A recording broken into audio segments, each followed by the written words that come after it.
সময়কে হার মানিয়ে এখনো মাথা উঁচু করে দাঁড়িয়ে আছে এক রাজকীয় ইতিহাস। বিশাল স্তম্ভ, দীর্ঘ বারান্দা আর শতবর্ষী দেয়ালের নীরবতায় যেন আজও প্রতিধ্বনিত হয় বাংলার জমিদার যুগের পদচারণা। প্রতিটি ইট, প্রতিটি খিলান যেন বলে যায় হারিয়ে যাওয়া এক রাজবংশের গৌরব কথা। রাজশাহীর পুঠিয়ায় অবস্থিত এই রাজকীয় স্থাপনাটি পুঠিয়া রাজবাড়ি। পুঠিয়া রাজবংশের ইতিহাস শুরু হয়েছিল 18 শতকে। কালার এক্সপার্ট ডার্ক স্যাপ এবং মাইল্ড অন হ্যান্ডস টেকনোলজি সমৃদ্ধ অরিক্স অ্যাডভান্স ডিটারজেন্ট পাউডার আপনার লন্ড্রি এক্সপার্ট। তবে আজ যে দৃষ্টিনন্দন প্রাসাদটি দর্শনার্থীদের মুগ্ধ করে, সেটি নির্মিত হয় 1895 সালে। রানী হেমন্ত কুমারী দেবী তার শাশুড়ি মহারানী শরৎ সুন্দরী দেবীর স্মৃতিকে অমর করে রাখতে গড়ে তোলেন এই রাজপ্রাসাদ। ইট সুরকির গাঁথুনিতে নির্মিত প্রাসাদটি আজও বহন করে ঐতিহ্য, ক্ষমতা ও ইতিহাসের অমলিন ছাপ। লর্ড কর্নওয়ালিসের চিরস্থায়ী বন্দোবস্তের পর পুঠিয়া রাজপরিবার হয়ে ওঠে তৎকালীন বাংলার অন্যতম প্রভাবশালী জমিদার পরিবার।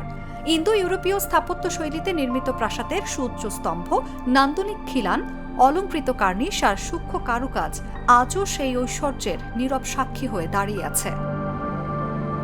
রাজবাড়ির পেছনে রয়েছে রহস্য ঘেরা রানীমহল, রাজপরিবারের অন্দরমহল। ইতিহাসের পাতা উল্টালে এখানেই মিলবে রাজ অন্তপুরের অজানা অধ্যায়। মহারানী শরৎ সুন্দরী দেবী ও রানী হেমন্ত কুমারী দেবীর স্মৃতি বিজড়িত এই মহলের প্রতিটি দেয়াল যেন আজও ধরে রেখেছে হাসি, কান্না, আনন্দ, বেদনা আর রাজপরিবারের ব্যক্তিগত জীবনের নিঃশব্দ গল্প। রানীমহলের পাশেই বিস্তৃত রানী দিঘি। রাজপরিবারের নারীদের কঠোর পর্দা প্রথা রক্ষায় একসময় দিঘিটি ঘিরে ছিল উঁচু প্রাচীর। শান বাঁধানো ঘাটে দাসীবাদীদের সঙ্গে রানীদের স্নানের সেই দৃশ্য আজ ইতিহাস। তবে স্থির জলের আয়নায় এখনও যেন ভেসে ওঠে অতীতের অস্পষ্ট প্রতিচ্ছবি। সময় বদলেছে রাজত্বের মানচিত্র, কিন্তু ইতিহাসের প্রতি মানুষের আকর্ষণ একটুও কমেনি। তাই প্রতিদিন দেশ বিদেশ থেকে অসংখ্য পর্যটক ছুটে আসেন পুঠিয়া রাজবাড়ির রাজকীয় স্থাপত্য, প্রাচীন নিদর্শন ও ইতিহাসকে কাছ থেকে দেখতে।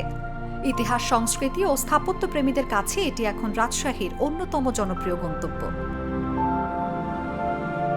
পুঠিয়া শুধু রাজবাড়ির জন্য নয়, পরিচিত মন্দির নগরী হিসেবেও। রাজবাড়ির পাশেই আকাশ ছুঁয়ে দাঁড়িয়ে আছে বাংলাদেশের অন্যতম বৃহৎ শিব মন্দির। আর পঞ্চরত্ন গোবিন্দ মন্দিরের পোড়ামাটির টেরাকোটার সূক্ষ্ম কারুকাজ বাংলার ঐতিহ্যবাহী শিল্পকলার এক অনন্য নিদর্শন, যা প্রতিনিয়ত বিস্মিত করে দেশি বিদেশি দর্শনার্থীদের। পুঠিয়া রাজবাড়ি কেবল একটি ঐতিহাসিক স্থাপনা নয়, এটি বাংলার জমিদার ইতিহাস, স্থাপত্য ঐতিহ্য এবং সাংস্কৃতিক উত্তরাধিকারের এক জীবন্ত দলিল। রাজা জমিদারদের যুগ বহু আগে শেষ হয়েছে, কিন্তু তাদের রেখে যাওয়া এই অনন্য কীর্তি এখনও ইতিহাসকে জীবন্ত রাখে আর নতুন প্রজন্মকে ফিরিয়ে নিয়ে যায় বাংলার এক গৌরবময় অতীতে। রাজশাহী নগরী থেকে মাত্র 32 কিলোমিটার দূরে অবস্থিত এই ঐতিহাসিক স্থাপনাটি। সাহেববাজার, লক্ষ্মীপুর কিংবা রেলগেট এলাকা থেকে বাস, লোকাল মিনি বাস অথবা সিএনজি চালিত অটোরিকশায় মাত্র 45 মিনিট থেকে 1 ঘন্টার মধ্যে পৌঁছে যাওয়া যায় ইতিহাসের এই রাজকীয় ঠিকানায়। এখানে একবার এলেই বোঝা যায় ইতিহাস কখনো শুধু বইয়ের পাতায় সীমাবদ্ধ থাকে না, কখনো কখনো তা শতবর্ষী দেয়াল হয়ে আমাদের সামনেই দাঁড়িয়ে থাকে।